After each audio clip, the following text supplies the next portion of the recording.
Sudah dilihat dengan cukup dekat tadi ya, Mas Roy dan Cukup kawan-kawan. Cukup lama juga. Ada watermarknya, ada embossnya. Ada watermark, itu perlu juga disampaikan juga. Ada watermark, ada emboss, lintasan garis merah, semua sudah terbukti ada. Iya, jadi malam ini kita baru saja selesai melaksanakan gelar perkara khusus di klaster kedua, yaitu Pak Roy Suryo, tersangkanya Pak Rismon dan Ibu Tifa.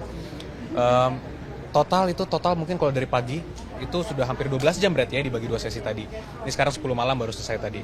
Highlight dari gelar perkara tersebut sebenarnya adalah telah ditunjukkan ijazah asli Pak Jokowi kepada peserta gelar, khususnya para tersangka dan kuasa hukumnya. Jadi ini yang patut mungkin kita highlight juga, bahwa semua pertanyaan yang mungkin mereka punya selama ini telah terjawab secara clear. Sudah dilihat semua ijazahnya, dari ijazah SMA dan juga ijazah kuliah S1 Pak Jokowi. Jadi saya rasa tidak perlu ada lagi keraguan apapun ataupun kesulitan mengenai penyidikan perkara ini. Sehingga harapan kami, penyidikan akan jauh lebih mudah dilakukan, sehingga ini dapat segera dilimpahkan dan akan dilakukan pemeriksaan di persidangan nantinya. Kan itu simpel mengenai gelar juga. Silakan. Kita lanjutkan. Silakan. Selain itu juga mereka minta ditunjukkan 4 LP terhadap perkara mereka, dan memang selama ini belum diakomodir oleh penyidik, tapi tadi keempat LP tersebut sudah ditunjukkan, dilihat satu persatu siapa pengadu di perkara ini dan pasal-pasal apa saja yang dipersangkakan.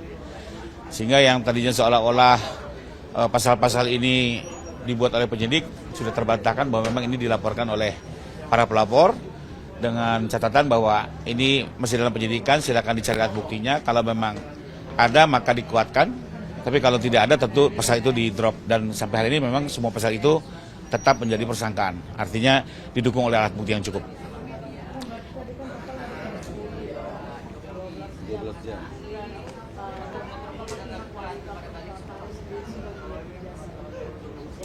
Sudah. Akhirnya sudah. Bagaimana nanti mungkin bisa ditanyakan sendiri. Kalau saya melihatnya, bagaimanapun juga barang itu dari awal kita sudah tahu bahwa itu asli, ada, dan itu kebenaran. Sehingga ketika itu ditunjukkan kepada pihak mereka, ya kami sih biasa saja. Karena kami konsisten. Dari awal kami sampaikan, jika ini dimintakan untuk ditunjukkan ataupun akan dilakukan penunjukan oleh pihak yang berwenang, ya kami tentunya siap. Dan ini adalah di proses penyidikan, kewenangan ada di penyidik, sehingga tadi pimpinan gelar mengambil kebijakan bahwa akan menunjukkan, kami hormati. Dan ternyata hasilnya menurut kami cukup baik, dan sudah dilihat dengan cukup dekat tadi ya, Mas Roy dan kawan-kawan. Cukup lama juga. Ada watermarknya, ada embossnya. Ada watermark, itu perlu juga disampaikan juga. Ada watermark, ada emboss, lintasan garis merah, semua sudah terbukti ada. Jadi apalagi yang nanti kita harus diskusikan, ya mungkin teman-teman yang boleh tanya ke pihak mereka. Tidak ada penolakan sih ya? Enggak. Kalau ikhlas atau tidak kan itu di hati, perasaan. Silahkan ditanyakan Dan bukan langsung. urusan hukum itu. Namun apa yang kami observasi adalah diperlihatkannya dengan baik dan juga diterima dengan baik. Karena sampai dilihat dekat banget kok tadi. Jadi kami rasa sih sudah tidak ada lagi harusnya masalah yang dipermasalahkan. Harapannya begitu. Harapannya penyidikan justru ini dapat memperlancar proses penyidikan yang ada, sehingga bisa langsung diproses ke persidangan. Karena kembali lagi, perlu saya highlight juga, tujuan kami melaporkan adalah agar Pak Jokowi mendapatkan keadilan dan kepastian hukum. Karena kalau tidak ini diproses sampai ada putusan pengadilan, semua masih akan bertanya, asli nggak ijazah Pak Jokowi? Dan yang kedua adalah tujuannya untuk memulihkan nama baik Pak Jokowi dan juga keluarganya. Jadi sangat penting kami rasa untuk ini proses tetap dilanjutkan. Dan dengan adanya proses tadi ditunjukkan ijazah aslinya kepada para tersangka, saya rasa ini dapat memudahkan proses penyidikan yang sedang berlangsung. Oke. Gitu. Yang utama ini berbeda, apakah sama dengan ditunjukkan sama. Itu nanti mungkin di persidangan bisa terlihat tentunya. Karena masing-masing kan bisa menilai sendiri, bisa mengajukan ahli dari pihak tersangka yang nantinya akan terdakwa, bisa mengajukan juga ahli. Ya nanti di pengadilan lah, itu semua akan diuji. Tentunya kami selalu melaporkan perkembangan yang ada, termasuk bahwa ada gelar perkara khusus, Pak. Cuman jujur saja kita tidak mengetahui bahwa akan ditunjukkan. Tapi dari awal Pak Jokowi konsisten, jika itu harus dimintakan atau akan ditunjukkan oleh pihak yang berwenang, itu pasti akan dilakukan. Apakah itu pengadilan, apakah itu penyidik. Contohnya seperti di Mabes Polri kan dimintakan ijazahnya walaupun belum ada penyitaan. Diantarkan langsung untuk dilapor. Jadi itulah kembali lagi kita kembali kepada apa tujuan kita melaporkan untuk mendapatkan keadilan dan kepastian hukum.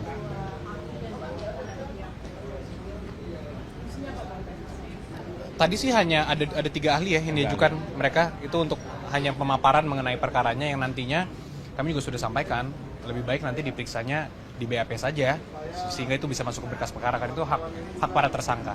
Jadi kami rasa kalau dari tadi nothing too major dan tadi juga sudah walaupun kami tidak mau mendahului sesi 2 tapi di sesi awal tadi sudah terlihat bahwa semua penyidikan dilaksanakan dengan baik sesuai SOP yang ada. Itu sih. Terima kasih teman-teman. Terima kasih ya. Selamat malam. Selamat istirahat. Udah malam. Kita tadi diperlihatkan laporannya LP atas nama Joko Widodo. Di situ tertulis 6 pasal itu semuanya dia yang melaporkan. Ya gitu, jahat banget ini. Kalau kata kata Cinta kepada Rangga dalam film Ada Apa Dengan Cinta, Jokowi, Cinta 2. Kamu itu jahat, itu jahat banget. Ya gitu. Jadi artinya itulah pasal yang ada. Ya 32, 35 dan tadi kami mempresentasikan di dalam, termasuk yang tadi saya presentasikan di awal dengan judul sebelum kami masuk tadi bahwa kami tetap kekeh dengan apa yang namanya 99% palsu itu kalau dalam bahasa saya. Karena di dalam kita tadi juga menyampaikan tentang beberapa hal, misalnya soal-soal perbandingan-perbandingan dan juga tentang kelakuan si Andi Aswan dan lain sebagainya. Ya, tapi itu lain soal. Nanti akan kita bahas terus. Kemudian yang kedua, apa yang kami teliti, saya Dr. Rismon dan akan ditambahkan secara detail dan oleh Dr. Tifa, selama ini adalah barang yang kurang lebih sama. Ya gitu, yang kurang lebih sama. Jadi insya Allah hasil dari kami tentang 99,9% palsu itu tidak berubah, tidak bergeser 1 mili pun. Ya, bahkan sampai the last minute kami akhirnya sama seperti klaster 1 tadi dipertunjukkan sebuah barang yang diklaim itu adalah ijazah asli, katanya ijazah analog dari seorang yang namanya Joko Widodo. Saya harus berkata dengan terus terang, saya bukan hanya hobi komputer. Saya adalah seorang tukang potret sejak zaman analog dulu. Saya memotret sejak zaman film seluloid. Dan saya bukan hanya bekerja di lapangan sebagai tukang foto. Saya adalah orang yang juga bekerja di kamar gelap. Jadi saya mengerti bagaimana komposisi kalau misalnya kita pakai fixer, kita pakai pengembang, film itu dicuci, kemudian dicetak, kemudian kertas film apa.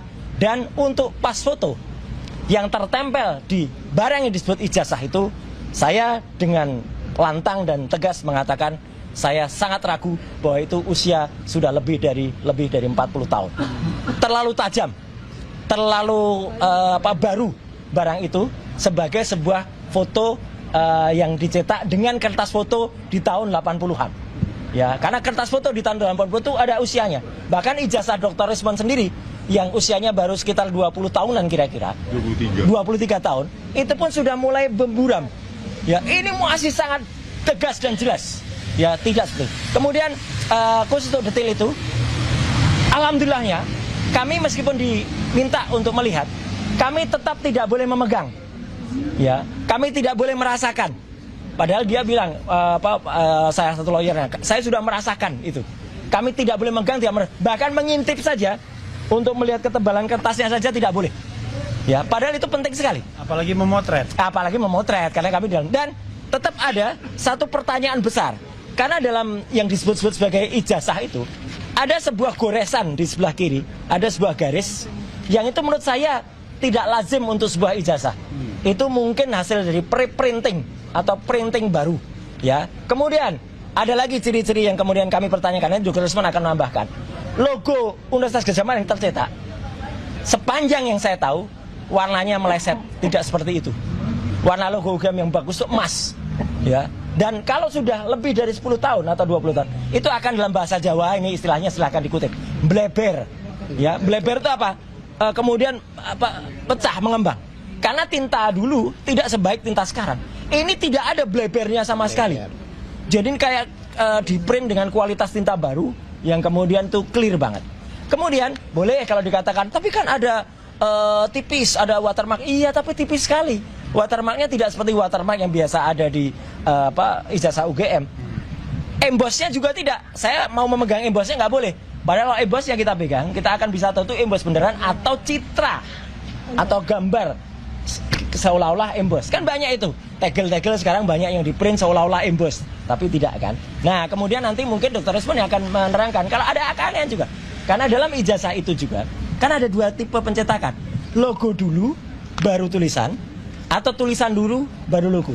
Yang jelas pada ijazah yang ditunjukkan tadi tetap berbeda dengan contoh atau perbandingan ijazah yang lainnya.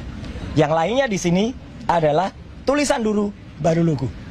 Dan yang kami tadi lihat adalah logo dulu yang warnanya bukan emas, baru tulisan. Jadi sekali lagi, dengan insya Allah dengan pengetahuan teknologi, bukan hanya soal komputer dan forensik, ini bukan forensik, ini naloh. Saya tukang potret, saya adalah ketua klub foto, ya, saya adalah ketua klub foto Publisia Foto Club di UGM tahun 90. Saya adalah wakil ketua FPSI, Federasi Perkumpulan Seni Foto Indonesia, tahun 2000-an, di mana FPSI itu anggotanya ada klub foto yang lain. Darwis pun dulu anggota saya. Sekali lagi, Darwis Triadi pun dulu anggota saya. Ya, dalam FPSI, Federasi Perkumpulan Seni Foto Indonesia, yang saya dulu adalah wakil ketua umum dari HISWA, Himpunan Seni Foto Amatir Yogyakarta. Jadi saya memotret dengan analog, saya mencetak dengan analog, dan saya sekali lagi tetap 99% tetap meragukan bahwa itu adalah yang disebut ijazah asli. Saya kira dari saya statementnya itu dulu. Ya, oke.